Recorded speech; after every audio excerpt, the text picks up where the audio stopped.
Madame, mademoiselle, monsieur, bonjour et bienvenue dans ce magazine. Nous poursuivons notre réflexion quant à notre solidarité avec les chrétiens d'Orient. Et pour en parler, je suis heureux de retrouver le professeur Christian Canuyer, professeur émérite de la faculté de théologie de l'Université catholique de Lille et directeur de l'association Solidarité Orient. Christian Canuyer, bonjour. Bonjour. Nous poursuivons avec vous cette découverte de ce monde des chrétiens d'Orient.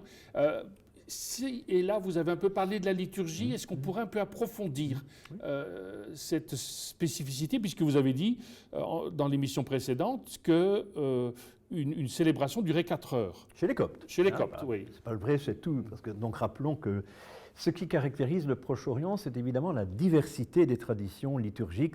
Ça étonne toujours, et puis ça fascine également les pèlerins occidentaux qui se rendent en Égypte ou en Terre Sainte. Il y a donc plusieurs grandes familles liturgiques. En gros, il y a la famille alexandrine, égyptienne et éthiopienne, la liturgie de Saint-Marc.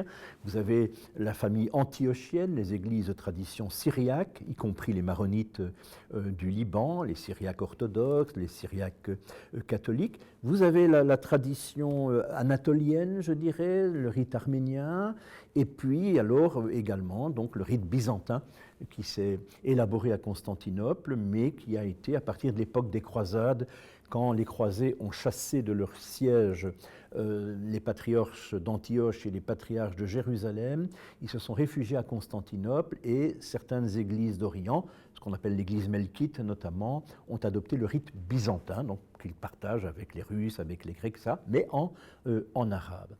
Donc il y a plusieurs familles liturgiques avec leur richesse, avec leur histoire, avec un symbolisme très fleuri.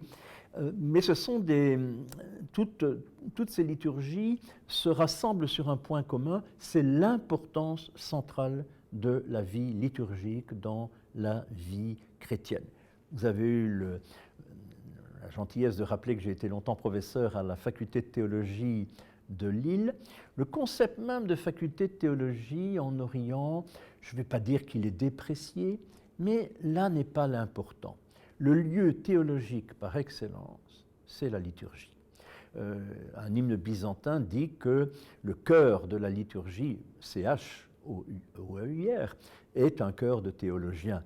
Parce que ces liturgies, contrairement à la liturgie latine, sont entourées d'un respect rigoureux. On ne change pas les textes. On ne varie pas, il n'y a pas de possibilité de variation parce que les textes sont extrêmement denses, extrêmement nourris théologiquement. Le texte liturgique, il dit Dieu, donc il est un acte théologique par excellence. Et puis c'est évidemment tout un ensemble de rites qui par la beauté des chants.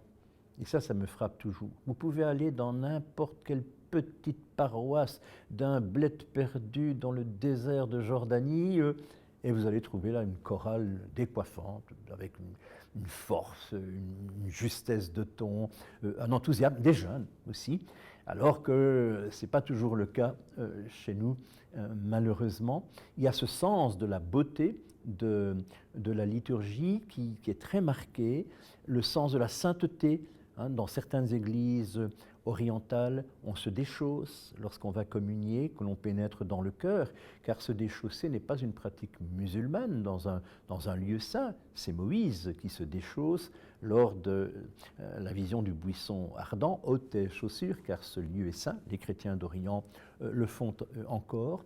Ce souci, oui, de la beauté. La liturgie, on le dit parfois dans la tradition orientale, c'est le ciel qui se transporte sur la terre. C'est la beauté de la lumière trinitaire qui est incarnée à l'image du Christ dans le temps présent, dans le temps des hommes, dans le temps liturgique.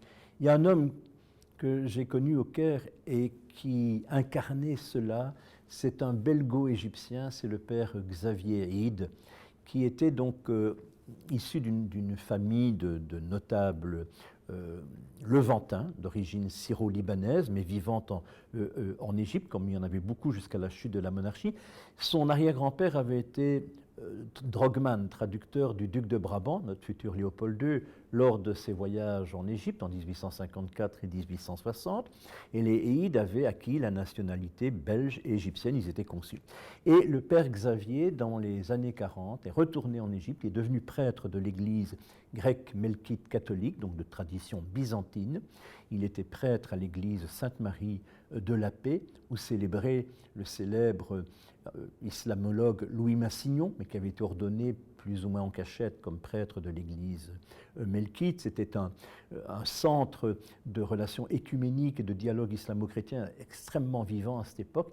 Et le père Xavier célébrait la liturgie byzantine, mais avec un soin, avec une, comment dirais-je, une lumière intérieure qui vous saisissait vraiment.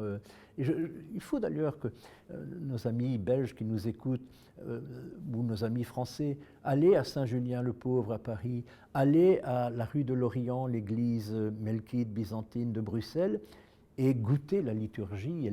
C'est vraiment un moment de lumière céleste sur la terre. Et ça, c'est le cœur même des églises orientales, mais en même temps, avec des variétés, qui sont très contrastées par rapport au rouleau compresseur de la romanité latine qui a longtemps écrasé toute différence à partir de l'époque carolingienne. En Occident, on a le rite romain qui s'est imposé, qui a gommé tous les anciens rites ambrosiens, mozarabes, etc., qui existaient chez nous. En Orient, on a gardé cette diversité, avec des choses qui font réfléchir. Prenons un exemple. La liturgie, l'anaphore des saints Addaï et Marie dans l'église nestorienne assyrienne de l'Orient en Mésopotamie ne comporte pas les paroles de la consécration eucharistique, ceci est mon corps, ceci est mon sang. Alors les BCBG cathos traditionnels vous diront, mais ce n'est pas une messe valide puisqu'il n'y a pas les paroles de la consécration.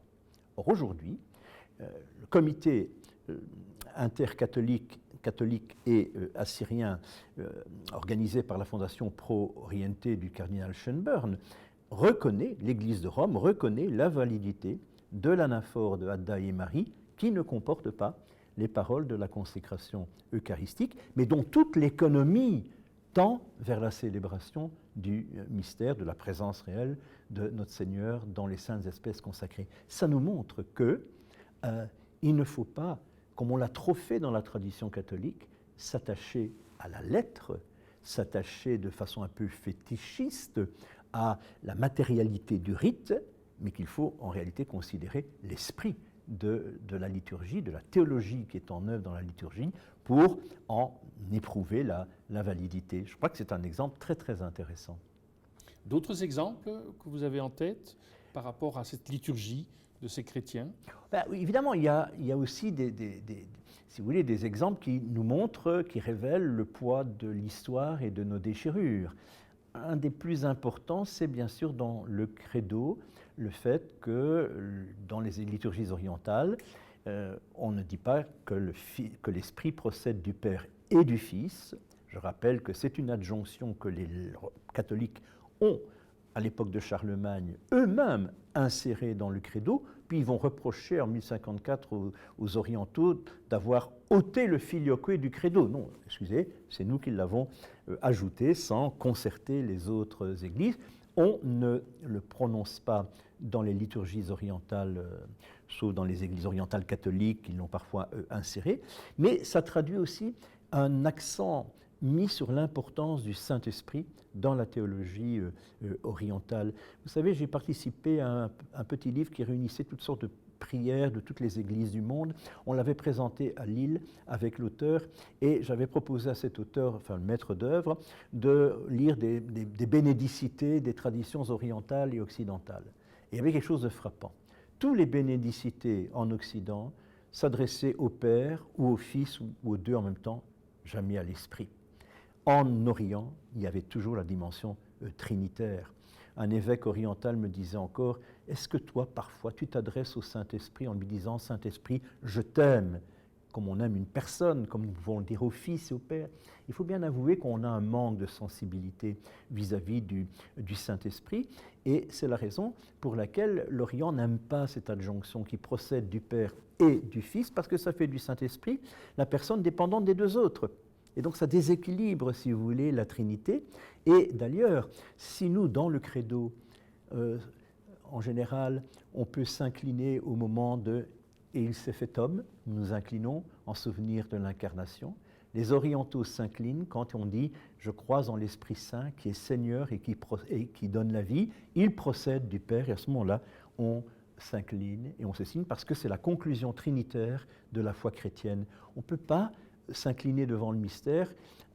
Après la venue du Fils, il faut attendre l'évocation de l'Esprit. C'est aussi un exemple. Merci à vous. Nous arrivons au terme de cette émission. Au nom de toute l'équipe qui l'a préparée, il ne me reste qu'à vous souhaiter une excellente journée. À très bientôt.